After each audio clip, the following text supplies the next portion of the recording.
my name's Sandy Cox. I'm the dinner lady and lollipop lady from Lily Hall Academy. I absolutely love the interaction with the children, the parents, the carers, just that human touch, having a bit of a chat, just brightens up the day.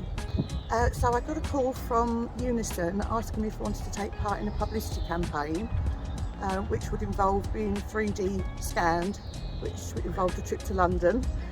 Then we did a photo shoot in Birmingham a few weeks ago, and we were presented with these models that we had no idea we were going to get. Oh, it's all very surreal, to be honest. It's been a very strange few days. And our school crossing patrols really are our superheroes, helping children to get to and from school safely. But there's more to it than that as well. This is another trusted adult that children can talk to, and we're really looking for more school crossing patrols across the borough. So if you're interested at all, then please get in touch with Rotherham Council. The role can be as little or as much as you want it to be. There's options for extended work hours around school meals. Had a great conversation with Sandy, and from speaking to her, it's really clear what a rewarding role it is being a school crossing patrol in Rotherham.